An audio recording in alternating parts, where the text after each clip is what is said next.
Hi friends, welcome to my channel 365 Study Series. இன்றைக்கி நம்ம பார்க்க போகிறது டிஎன்பிஎஸ்சி குரூப் 4ல் வேர் டு ஸ்டடி பார்க்க போகிறோம். யூனிட் 7 இந்தியன் நேஷ்னல் மூமெண்ட், அதாவது இந்திய தேசிய இயக்கம்.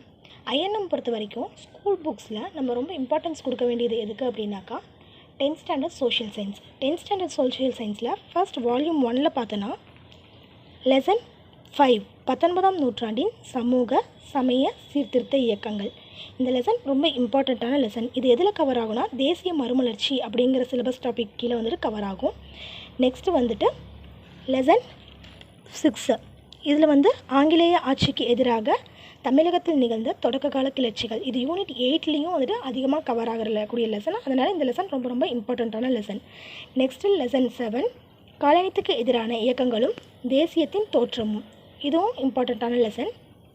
அடுத்து லெசன் 8 தேசியம் காந்திய காலகட்டம். அதாவது ஐஎன்எம்மில் மேக்ஸிமம் போர்ஷன் கவர் ஆகிற லெசன் வந்து இந்த லெசன் தான். நெக்ஸ்ட்டு லெசன் 9 தமிழ்நாட்டில் விடுதலை போராட்டம். லெசன் 10 தமிழ்நாட்டில் சமூக மாற்றங்கள். இந்த லெசன் 9ம் லெசன் 10ம் யூனிட் 8ல் அதிகமாக கவர் ஆகக்கூடிய போர்ஷன். நெக்ஸ்ட் வந்து 11th ஸ்டாண்டர்ட் ஹிஸ்ட்ரி. இதில் வந்து வால்யூம் 1 வால்யூம் 2ன்னு இன்றைக்கி புக் வச்சுருந்தேன். வால்யூம் 2 அதில் வந்து 17th லெசன் ஆங்கிலேய ஆட்சியின் விளைவுகள். 18th லெசன் ஆங்கிலேய ஆட்சிக்கு தொடக்க கால எதிர்ப்புகள். இந்த 2 லெசன்ஸும் ஆல்ரெடி 10th வந்து நம்ம படித்ததே தான் இருக்கும். அதை விட கொஞ்சம் கண்டென்ட் வந்து சேர்த்தி இருக்கும். நெக்ஸ்ட்டு லெசன் 19th நவீனத்தை நோக்கி. இது வந்துட்டு 10th நம்ம தேசிய மறுமலர்ச்சிக்கு கீழே கவர் ஆகக்கூடிய டாபிக்னு சொன்னோம் பார்த்தீங்களா, அந்த 19ஆம் நூற்றாண்டின் சமூக சீர்திருத்த இயக்கங்கள்னு சொன்னோம் இல்லையா, அதுலேயும் கவர் ஆகக்கூடியது. அதை விட இன்னும் கொஞ்சம் டீப்பாக இதில் வந்துட்டு பாயிண்ட்ஸ் கொடுத்துருப்பாங்க. நெக்ஸ்ட்டு நம்ம பார்க்க போகிறது 8th ஸ்டாண்டர்ட் டேர்ம் 1ல் நியூ புக்கு. டேர்ம் 1ல் ஃபஸ்ட் லெசன் ஐரோப்பியர் வருகை. இது அவ்வளோ ஒன்றும் இம்பார்ட்டண்ட்டான லெசன் கிடையாது.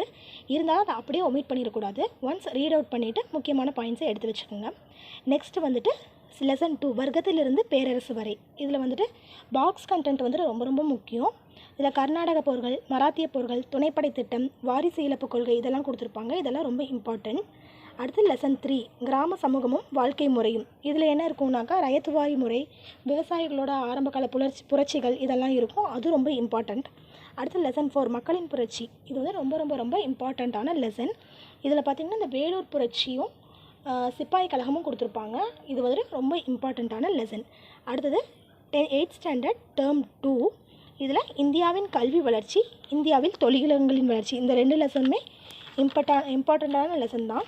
இந்த இந்தியாவின் கல்வி வளர்ச்சியில் பார்த்துருந்தீங்க அப்படின்னா நவீன கல்வி முறை, தேசிய கல்விக் கொள்கை, சுதந்திரத்திற்கு அப்புறம் தமிழ்நாட்டினோட கல்வி வளர்ச்சி இதெல்லாம் கொடுத்துருப்பாங்க. அது இம்பார்ட்டண்ட். அதுக்கப்புறம் இந்தியாவில் தொழிலகங்கள் வளர்ச்சி. இது வந்துட்டு எக்கனாமிக்ஸ் ரிலேட்டடாக இருக்கும். ஐஎன்எம் கீழே கவர் ஆனாலும் எக்கனாமிக்ஸ் ரிலேட்டடான டாபிக்ஸ் வந்துட்டு இதில் கவர் ஆகும். அடுத்தது டேர்ம் 3ல் ஆங்கிலேய ஆட்சியில் நகர்ப்புற மாற்றங்கள், காலங்கள் தோறும் இந்திய பெண்களின் நிலை. இந்த காலங்கள் தோறும் இந்திய பெண்களின் நிலை லெசன் வந்து ரொம்ப ரொம்ப இம்பார்ட்டண்ட்டான லெசன். இது ரெண்டுமே சிலபஸில் இருக்குது. ஆனால் இந்த செகண்ட் லெசன் வந்து ரொம்ப ரொம்ப இம்பார்ட்டண்ட்டான.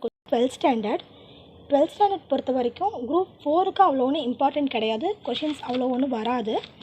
பட் குரூப் 2க்கும் குரூப் 1 இதுகளெல்லாம் வந்து எக்ஸ்பெக்ட் பண்ணலாம். பட் அதில் வந்து அது அப்படியே ஒமிட் பண்ணாமல் இந்த 12th ஸ்டாண்டர்டில் இருக்கிறது ஒன்ஸ் ரீட் அவுட் பண்ணிக்கோங்க. அப்படி டைம் இல்லாத பட்சத்துக்கு பாக்ஸில் இருக்கிறது, புக் பேக் கொஷின்ஸை போல்ட் பண்ணி கொடுத்துருக்கிறது, கொட்டேஷன்ஸ்குள்ளே இருக்கிறதெல்லாம் வந்துட்டு ரொம்ப ரொம்ப இம்பார்ட்டண்ட். அப்புறம் 10th இருக்கக்கூடிய அந்த சப் டாபிக்ஸ் எல்லாம் வந்துட்டு இதில் கவர் ஆகும். அந்த டாபிக்ஸை மட்டும் கொஞ்சம் டீப்பாக படிச்சுக்கோங்க. அவ்வளோதான்.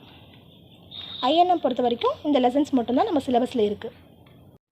தேங்க்யூ ஃபார் வாட்சிங். இந்த வீடியோ உங்களுக்கு யூஸ்ஃபுல்லாக இருந்துச்சுன்னா லைக் பண்ணுங்கள், உங்கள் ஃப்ரெண்ட்ஸுக்கு ஷேர் பண்ணுங்கள், சப்ஸ்கிரைப் பண்ணுங்கள். Thank you all.